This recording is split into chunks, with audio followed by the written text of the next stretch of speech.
Meus irmãos amados, que Deus nos abençoe.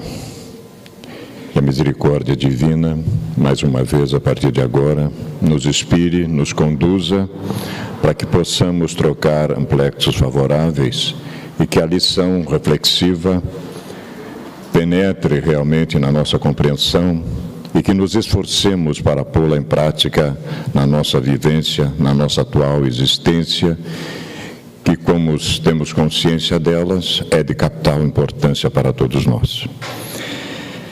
Elaboramos e escolhemos essa temática porque é da hora, né? É da hora. É importante a gente refletir sobre o que é que estamos fazendo do nosso tempo. Algumas sugestões interessantes para aproveitá-lo da melhor maneira possível. E a inspiração nos sugeriu que realmente o aproveitamento do tempo, o não aproveitamento do tempo, seria um tesouro que poderá ser perdido e que não mais pode ser encontrado, né? O tempo perdido, ele se torna irrecuperável. Depois a gente acorda para essas coisas e acelera o processo e nem sempre faz as coisas como deveria fazer. A nossa primeira inspiração veio de uma poetisa capixaba, já desencarnada, muito querida, chamada Virgínia Gasparini Tamanini. Confesso aos senhores que não a conhecia, né? Tantos seres queridos que passam pelo planeta e que deixam um rastro de luz. É o caso dessa senhora, deixou uma mensagem interessante que daqui a pouco a gente vai projetá-la. E o conceito que ela tem do tempo é realmente interessantíssimo, né? Ela diz que a vida só é curta porque se compõe não apenas do tempo que vivemos, mas também do tempo que perdemos. E isso me chamou a atenção. Digo, né? Aqui nós estamos vendo realmente algo interessante que a gente pode montar uma estrutura e depois compartilhar. E realmente ficou muito interessante. Vamos ver se, né, cabe para cada um de nós refletir em torno disso. Aqui está a senhora Virgínia Gasparini Tamanini, desencarnou em 1990, essa poetisa capixaba, deixou uma obra muito interessante. Mas há uma mensagem que ela deixa para o filho, e que me chamou a atenção, né? Estava refletindo a respeito disso, e o quanto isto é verdade, e a gente não se dá por conta, né? Na nossa vida louca aqui no mundo da matéria, jogando as fichas todo no mundo físico, quando há necessidade de estar no mundo físico para desabrochar, sem sombra de dúvida, os valores espirituais, iluminar a nossa sombra, isso é importantíssimo. Mas até que a gente saiba destas coisas, a gente às vezes deixa a desejar. Olha a mensagem que disse a nossa querida poetisa para o filho, né? Meu filho, quando um dia procurares e não me vires mais, quando a certeza da minha morte entrar em tua alma e fizer teu coração doer, dá-me teu pranto que através dele estarei contigo. Nas lágrimas que chorares, chorarei, porque a minha dor, a dor da minha voz não ser ouvida, a dor de não poder te consolar será tão grande, tão esmagadora, tão penetrante e forte, que ao sentir-me afastada do caminho da tua vida, hei de morrer de novo após a morte. Isso me deixou pensativo por dias, porque esses anjos queridos, né, que nos trazem para o mundo físico, regressam à dimensão espiritual e não nos abandonam, estão do nosso lado, praticamente gritando nos nossos ouvidos, e a gente faz ouvidos moucos, e a criatura do outro lado, meu Deus, ele não me ouve, ela morre de novo do outro lado, porque não deixou de nos amar, né? Então é coisa para a gente refletir realmente. Então, a partir daí, a gente montou uma estrutura para ver, a gente vai elucidar, e o nosso objetivo é nos confortar, aprendendo a aproveitar sobremaneira o tempo que temos. E ele nos foge da mão muito rápida. Os senhores estão vendo um espírito, e nesta existência, eu só lembro dos 13 anos, quando iniciou a minha adolescência, e depois a vida passou muito rápida, já estou quase regressando para o mundo espiritual, e me preocupo, o que é que estou levando de volta? Houve progresso em mim? Deixei de me preocupar com a vida dos outros e preocupar comigo, porque no final das contas, quem vai responder por mim sou eu mesmo. Não quer dizer deixar de amar as criaturas, é outra coisa. Mas eu tenho algo a ser feito no mundo físico, né? Além de amar as criaturas, eu tenho que voltar para casa em condições mais favoráveis, aproveitando corretamente o tempo que nos é dado.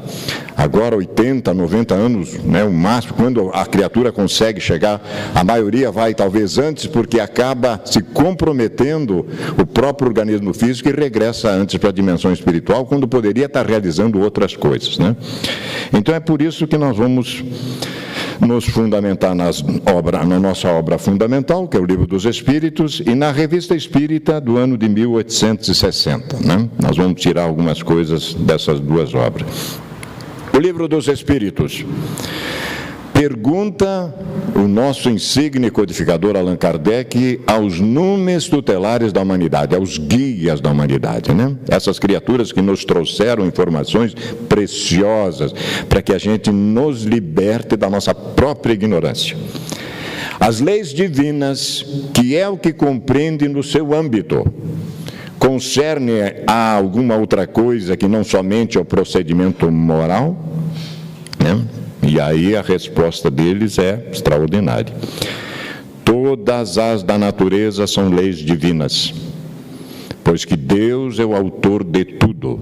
O sábio estuda as leis da matéria, o homem de bem estuda e pratica as da alma. Quer dizer, o homem de bem tem dentro dele o sábio, não quer dizer que o sábio já seja um homem de bem. Então nós começamos a entender esse processo, né? Dado é ao homem aprofundar umas e outras, tem algum impedimento em relação a umas e outras, né? Leis físicas, leis morais? Mas uma única existência não lhes basta para isso. Então, meus irmãos, regressando para casa, faremos um balanço do que é, da proporção que iluminamos a nossa sombra, e um novo projeto, e lá vem o Espírito de novo, em uma outra existência física para continuar a sua evolução. Até o dia que não vai ser mais necessário vir ao mundo físico em provas e expiações. Poderemos vir, sim, num contexto missionário, sem dúvida, né? Mas é esse o objetivo nosso, nos libertarmos de todas essas contingências que o mundo físico nos oferece. Efetivamente, meus queridos, que são alguns anos para a aquisição de tudo o de que precisa o ser, a fim de se considerar perfeito, embora apenas se tenha em conta a distância que vai do selvagem ao homem civilizado. Insuficiente seria, para tanto, a existência mais longa que se possa imaginar. Ainda com mais forte razão será quando curta, como é para a maior parte dos homens. Nós estamos falando aqui num contexto de 1857, já se passaram 160 anos, né? Mas muito pouca coisa mudou mesmo. Entre as leis divinas, umas regulam o movimento e as relações da matéria humana, as leis físicas, né? Cujo estudo pertence ao domínio da ciência. As outras dizem respeito especialmente ao homem, considerado em si mesmo e nas suas relações com Deus e com seus semelhantes. Contém as regras da vida do corpo, bem como as da vida da alma, são as leis morais. Então, lá na terceira parte da nossa obra fundamental, trata dessas questões das leis morais, né? Se por um instante pudesseis refletir sobre a perda de tempo, mas refletir muito seriamente e calcular o imenso erro que cometeis, veríeis quanto esta hora, este minuto escoado inutilmente, que não podeis recuperar, poderia ser necessária ao vosso bem futuro. Nem todos os poderes da terra vô-lo poderiam devolver. E se o usaste mal, um dia sereis obrigado a repará-lo pela expiação, e talvez de maneira terrível. O que não daríeis então para recuperar o tempo perdido? Votos inúteis, pesares supérfluo. Assim pensai bem nisto, em benefício de vosso interesse futuro e mesmo presente, porque muitas vezes os pesares nos atingem mesmo na terra. quando eu já estou no ocaso, próximo da desencarnação, eu começo a dar muro na cabeça, meu Deus, deveria ter feito de outra maneira. Mas às vezes nem sempre é possível, né? Nem sempre é possível. Quando Deus vos pedir conta da existência que vos concedeu, da missão que tinhais de cumprir, que havereis de responder? Nós temos tido um sonho recorrente nos últimos tempos. Estamos na dimensão espiritual, na frente do nosso espírito avalista, nosso anjo de guarda, e ele está nos perguntando: que estás trazendo, Vanim? Isso tem me atormentado, tenho acordado durante a noite, digo, alguma coisa não está certo, né? Sereis como enviado de um soberano que, longe de cumprir as ordens do seu senhor, passava o tempo a divertir-se, não se ocupando absolutamente do negócio para o qual foi credenciado. Porque ninguém aqui no mundo físico tem um fardo maior do que possa carregar. A misericórdia divina não permite que isso aconteça. Então nós temos já coisas definidas, credenciado, qualificado, para vencer as propostas que fizemos antes de vir para cá. E muitas vezes não ligamos para a coisa. Bem, em que responsabilidade não incorreria a sua volta? Sois aqui os enviados de Deus e tereis que prestar conta do vosso tempo passado com os vossos irmãos. Eu vos recomendo essa meditação. Quem diz isso é um benfeitor chamado Macion, que consta lá da Revista Espírita de novembro de 1860. Né? Então, por falta de advertência é que nós não vamos ficar. Os benfeitores vêm nos falando há muito tempo: olha, o tempo está passando, daqui a pouco tu regressas para cá. E toda essa proposição, porque um projeto reencarnatório não é fácil, né? Uma estrutura toda montada a nosso favor e a gente às vezes não liga para isso. No livro O Céu e o Inferno, que trata dessas questões também, nós tiramos um pequeno trecho do capítulo 5º do item 5. Diz o codificador para nós: aquele, pois, que sofre nesta vida, pode dizer-se que é porque não se purificou suficientemente em sua existência anterior. Devendo, se o não fizer nesta, olha a advertência de novo, sofrer ainda na seguinte. Isto é, ao mesmo tempo, equitativo e lógico. Sendo o sofrimento inerente à imperfeição, tanto mais tempo se sofre, quanto mais imperfeito se for. Olha aí a lógica da coisa, né? Da mesma forma que tanto mais tempo persistirá uma enfermidade, quanto maior a demora em tratá-la. Também a enfermidade moral. Também a enfermidade moral. Assim é que enquanto o homem for orgulhoso, sofrerá as consequências do orgulho, enquanto egoísta, as do egoísmo. Então, falta de advertência a gente não tem, né? Obviamente que nós depois, aqui os benfeitores vão nos dar a saída, como é que a gente sabe, mas fica a questão do livre-arbítrio de cada um de nós. Grito de alerta sugestivo propondo despertamento. É muito diferente, meus queridos, da situação que estamos agora, acordados ou despertos, né? Acordado está todo mundo levanta de manhã e sai com esses binários aí doidos, fazendo o que não se sabe, é um desespero. 8 horas da manhã em Cascavel, Deus nos salve, né? Deus nos salve. E depois eles retornam de novo, a gente não sabe para onde também. E desperto é uma outra coisa, é a consciência de que eu sou um espírito imortal. Claro que isso é muito importante, estar no mundo físico, as relações sociais, o sustento da vida, as coisas necessárias, mas tem coisas muito mais importantes que nós deixamos de fazer, né? O primeiro grito, então: o passar do tempo sussurra, viva! É uma reportagem de um jornalista lá ele é paulista, mas está em Minas, que ele nos dá umas informações interessantes.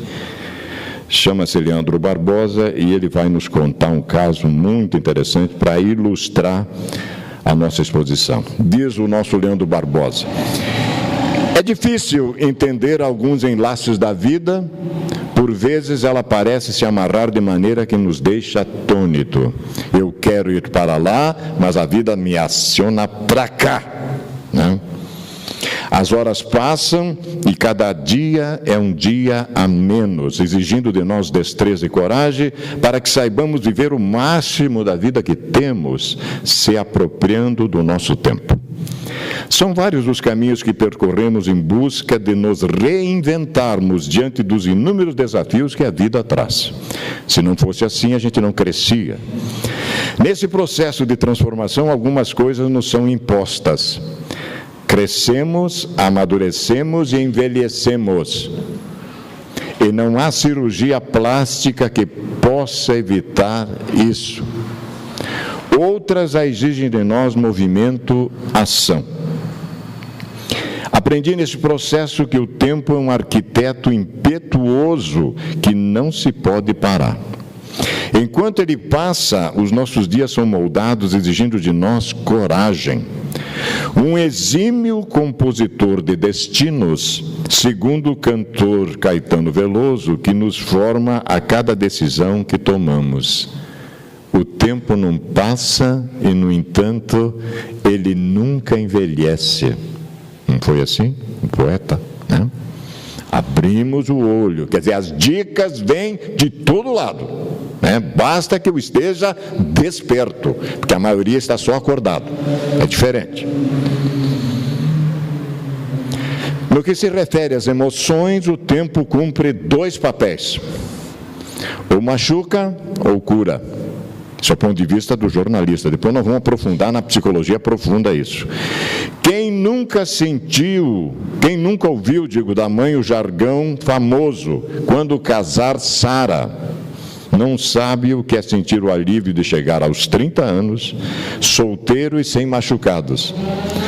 Mas tal frase tem um significado muito maior e mais velho. Eu a traduziria da seguinte forma: calma, meu filho, o tempo vai tratar disso. Isso é verdade. Isso é verdade. Isso não significa só numa existência, poderá ser em outras, e como na maioria das vezes é. Em breve a dor vai passar e os machucados cicatrizarão. E cicatrizaram. Ele está se referindo a uma existência, mas nós aqui aprofundamos em muitas outras ainda, né? As cicatrizes podem ir mais lá para frente ainda. Por outro lado, ele também pode machucar.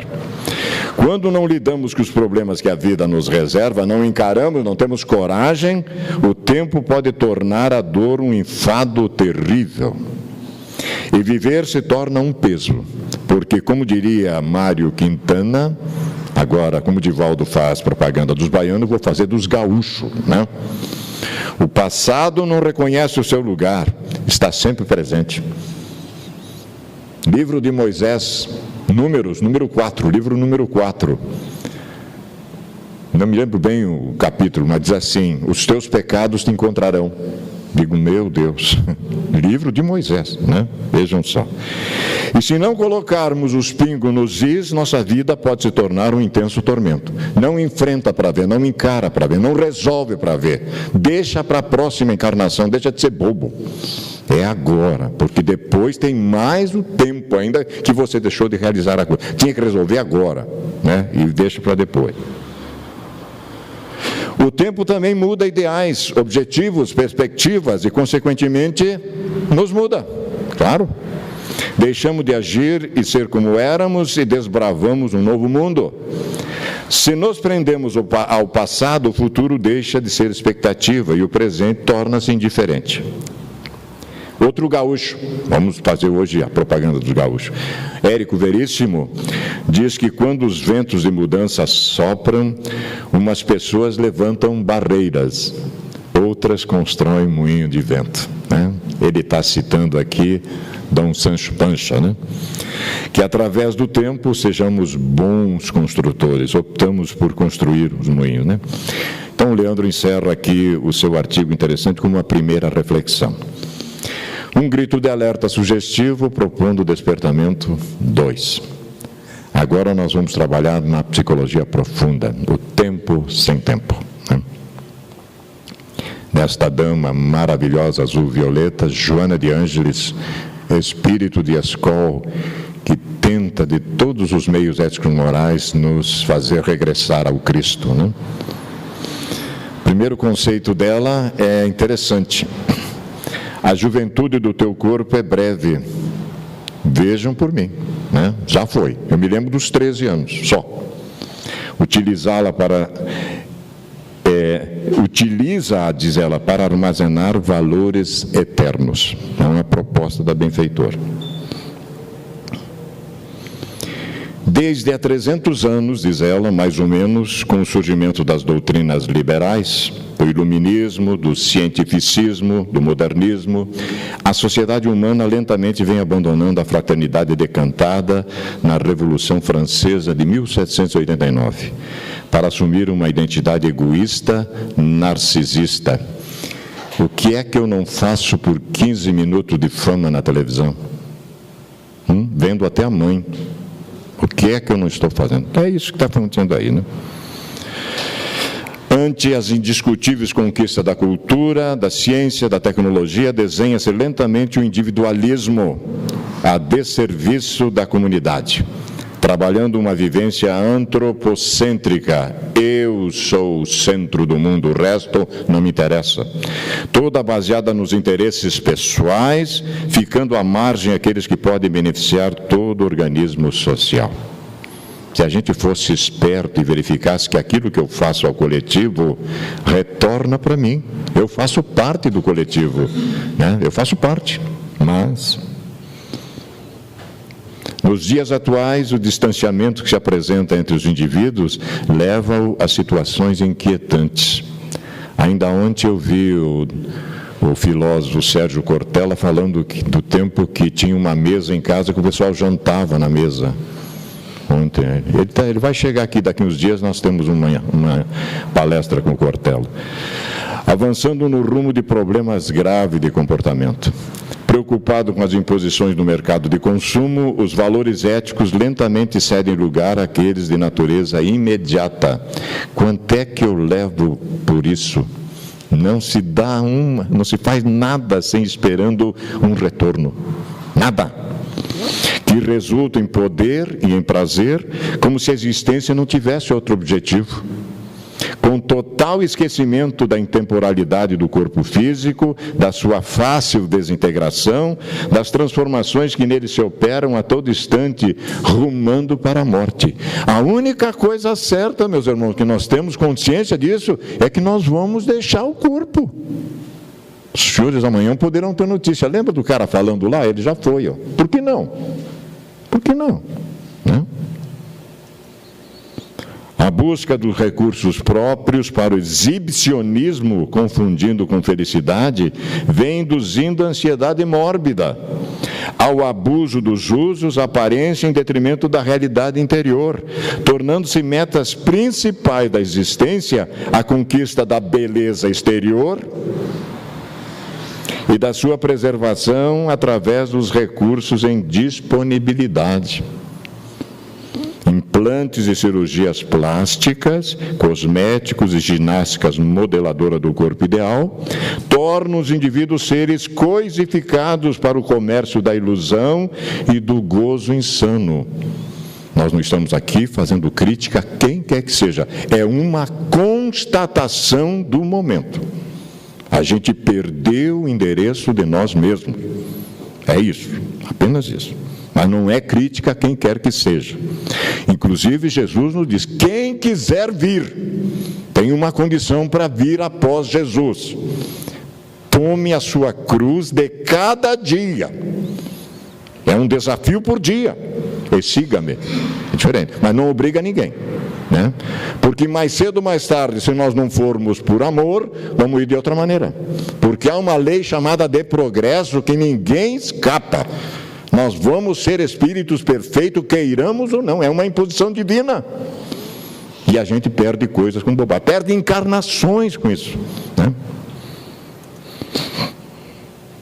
A doentia demanda pela autopromoção, com esquecimento significativo da reflexão, da beleza interior, da harmonia, que são fatores básicos para a real conquista do bem-estar. Nós estamos no caminho inverso. Né? Inverso.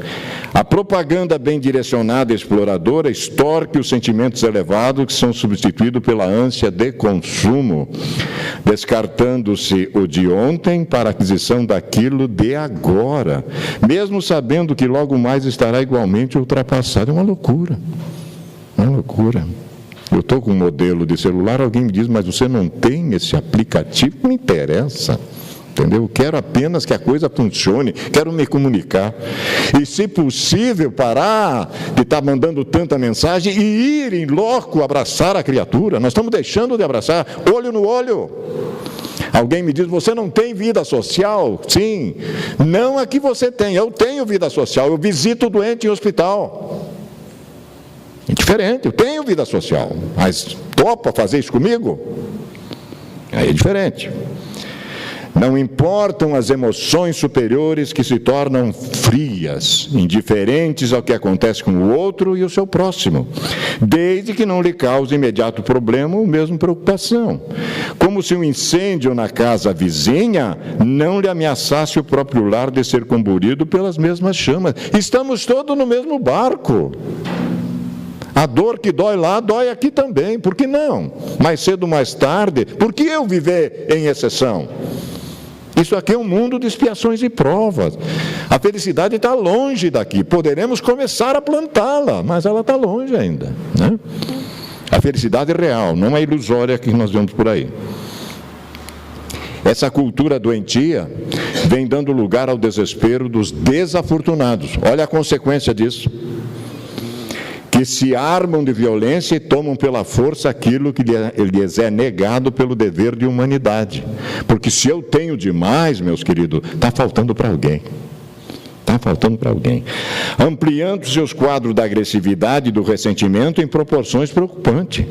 Só o centro tem direito e a periferia não. Ela vem para o centro também. Toma.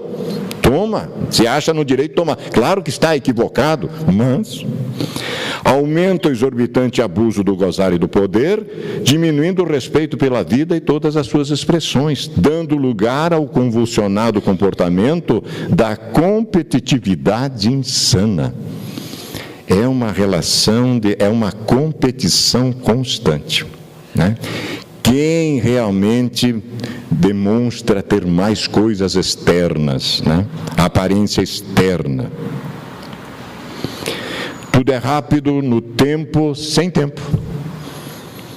Sem oportunidade de apreciação, de análise, de vivência aprazível do que se consegue. A cooperação, o sentido de união e de fraternidade vão desaparecendo, manifestando-se apenas quando resultam benefícios imediatos para aqueles que se aproximam. Estamos vendo essa situação acontecendo agora, né?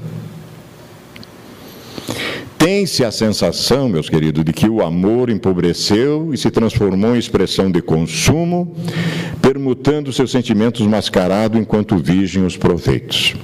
A falta, porém, do amor no ser humano torna-se grave problema existencial que o conduz ao desespero, mesmo que silencioso, ao sofrimento desnecessário, que poderiam ser resolvidos no aproximar-se um do outro com um objetivo destituído de lucro. A sublimidade da virtude assenta-se na mais desinteressada caridade. Fazer e dar graças a Deus de ter feito, não esperar nem muito obrigado. Viu, faça e passe. É isso que tem que ser feito. O narcisismo, essa querer mostrar esse lado externo, é prática antissocial, que degenera em corrupção moral e insensibilidade emocional. Preocupado somente com a sua imagem, o narcisista opera segundo as manipulações que lhe ofereçam resultados lucrativos, elogios e aplausos ilusórios. Dominadas pelo capitalismo perverso, as criaturas são educadas para usufruir ao máximo, trabalhando-se em favor do individualismo que se sobrepõe às mais avançadas técnicas proporcionadoras da vida feliz.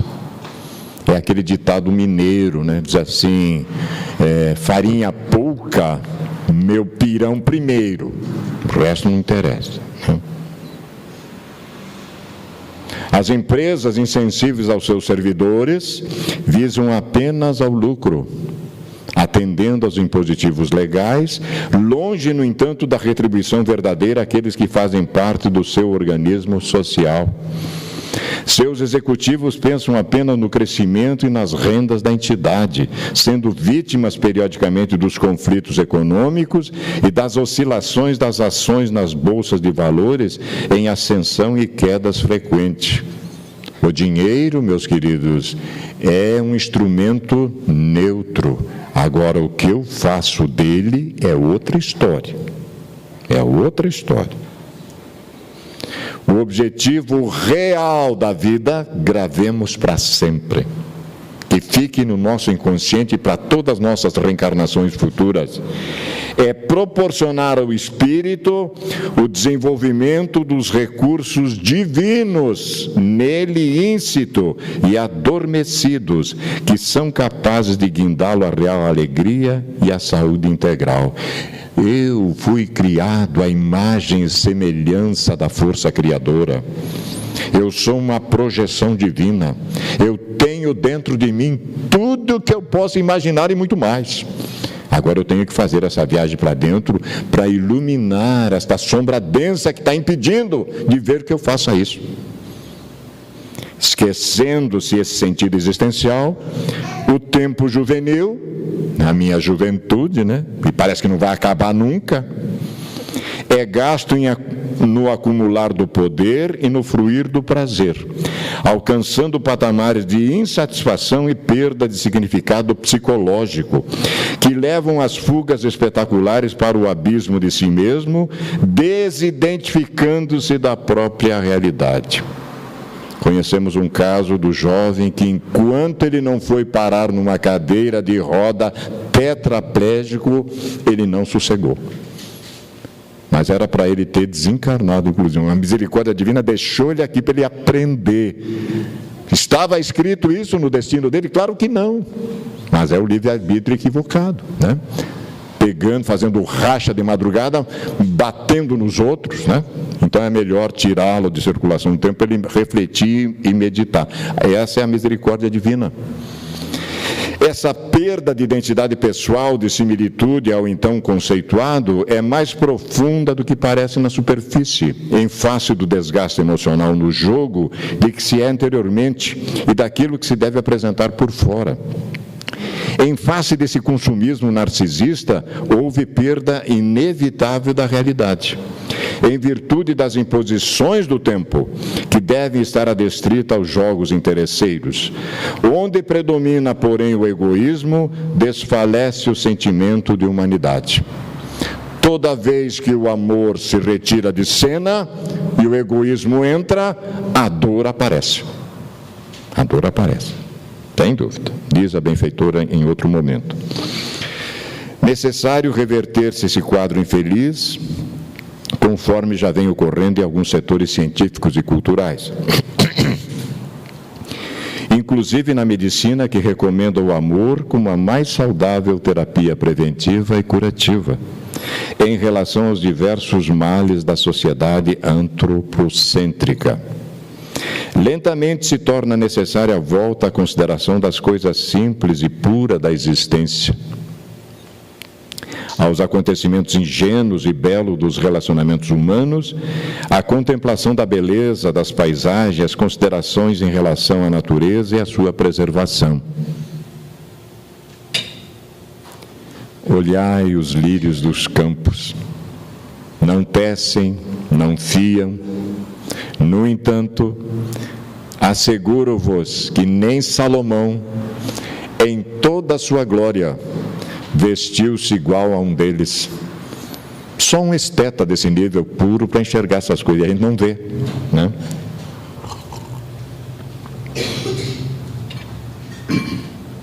A cátedra de Jesus, meus queridos, era a natureza. O Sermão do Monte, olha, a carta magra do cristianismo foi feita numa montanha. Não precisa de tribuna, de templo suntuoso. O Cristo nos chama para que a gente faça essa volta. Vivendo-se artificialmente, o tédio e o desespero dão-se as mãos, olhem só, e saem em busca da harmonia e da confiança perdida do amor. Ou derrubam as suas vítimas nos poços profundos da alucinação. Descrente do significado do amor, porque foi confundido com desejo e sexo, os indivíduos redescobrem a fraternidade, a compaixão, a solidariedade, ainda quando dá tempo, e ressurge os sentimentos afetivos, vitalizando as débeis forças que se consumiram no tráfico das paixões servis. Se der tempo, volta do trilho que tu te afastaste, porque o nosso destino, o nosso caminho é gravitar para a unidade divina. Nós temos que voltar, saímos do eixo correto, né? Temos que voltar. A compreensão, portanto, da fragilidade orgânica, das mudanças que se operam em todos os sentidos enquanto se encontra o espírito no corpo físico, permite uma visão diferenciada do narcisismo e nasce o desejo de repartir, compartilhar, solidarizar-se. Quem elege a solidão candidata-se ao abandono. Quando se escolhe a solidariedade, encontra-se a retribuição. Isso é lindo, maravilhoso. E é corretíssimo. Dizem que o sentido do amor desapareceu por falta de correspondência, por traição e infâmia, por falta de vitalidade. A alegação é falsa, diz a benfeitora, porque destituída de significado. Mesmo que alguém não retribua o afeto ou o degrade, isso não significa a fraqueza do seu conteúdo, senão a debilidade moral do indivíduo. O amor continua lá o mesmo, não muda nada.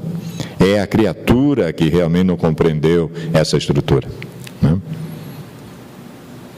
O amor é dinâmico e produtivo.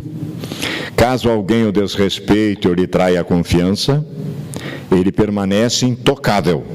À semelhança da luz solar que beija o pântano e a pétala da rosa, mantendo-se integral e inatingível. Vai ao pântano, mas não se macula. Não se macula. É inevitável que o narcisismo ceda lugar na cultura do futuro, nesse vir a ser que se desenha para o porvir, sendo substituído pela fraternidade que vigerá nas mentes e nos corações, como passo inicial para a plenitude do amor que tanta falta faz à civilização atual. Tanta falta faz, né? Aí está a obra que nós trabalhamos, é o capítulo 6º, Atitudes Renovadas, épico.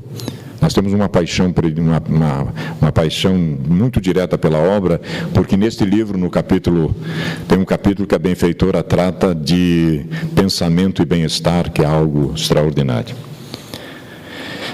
Quando ela esteve no México, ela é uma das musas mexicanas, né?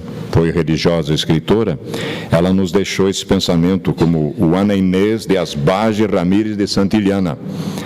Eu não estudo para saber mais, e sim para ignorar menos. Olhem só, quando ela passou pelo México numa das suas encarnações, né? Nossas considerações finais para que não percamos mais tempo. Diz o benfeitor que contempla o mundo ao qual voltaste através da reencarnação para resgatar o passado e construir o futuro. E para que nós viemos para cá? Resgatar o passado e construir o futuro. Sol que brilha, nuvem que passa, vento que ondula, terra expectante, árvore erguida, fonte que corre, fruto que alimenta e flor que perfuma, utilizam a riqueza das horas para servir. Por isso, olha a natureza, contempla, aproveita igualmente os minutos para fazeres o melhor. Melhor. Perdestes nobres aspirações em desenganos esmagadores. No entanto, as esperanças renascem no coração dilacerado, à maneira de rosa sobre ruínas. Perdeste créditos valiosos na insolvência passageira que te aflige o caminho. Todavia, o trabalho dar-te-á recursos multiplicado para conquistas novas. Sempre a esperança, o estímulo, a possibilidade de se reajustar com as leis da divindade. Sempre, sempre, ninguém perdido, né? Perdeste felizes ocasiões de prosperidade e alegria à vista da calúnia com que te ferem. Mas no culto da tolerância removerás a maledicência, demandando níveis mais altos. Perdeste familiares queridos que te largaram à solidão. No entanto, recuperá-los-ás, tão logo consiga sazonar os frutos do entendimento na esfera da própria alma. Perdestes afetos sublimes na fronteira da morte. Todavia, reaverás todos eles um dia, quando te sentires de espírito libertado nos planos da grande luz. Perdestes dons preciosos na enfermidade que te flagela, mas o próprio corpo físico é santuário que se refaz. Se não for nessa existência, será na próxima, outro corpo. A obra é justiça divina e conclui o benfeitor Emmanuel, querido, através do nosso querido Chico. Observa, contudo, o que fazes do tempo e vale-te dele para instalar bondade e compreensão, discernimento e equilíbrio em ti mesmo. Porque o dia que deixas passar vazio e inútil é realmente um tesouro perdido que não mais voltará. Justiça divina. Agora faz sentido. Justiça divina. Por fim, a mensagem do nosso Mestre. Portanto, filhos queridos, vigiai, porque não sabeis em qual dia vem o vosso Senhor. É uma metáfora nos avisando do momento que nós não sabemos da desencarnação. Considerai isso. Se o senhor da casa soubesse em qual vigília vem o ladrão, teria vigiado e não teria permitido ser arrombada a sua casa. Por isso também vós estejais preparados, porque na hora em que não pensais, vem o Filho do Homem. E esta hora, só o Pai é que sabe realmente. Mas é a única coisa certa na nossa vida. Que de um momento para outro nós vamos receber uma informação, vamos retornar. E aí, quanta coisa, quantos projetos, às vezes já no final da vida, que eu estou querendo fazer e já não posso fazer mais.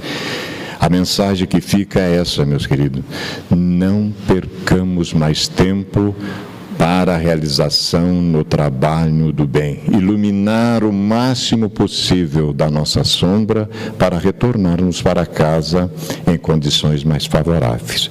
Essa é a reflexão que fica para todos nós, e do fundo do nosso coração, mais uma vez, agradeço-vos pela paciência de estar conosco para que possamos realmente trabalhar estas questões de capital importância. Muita paz a todos.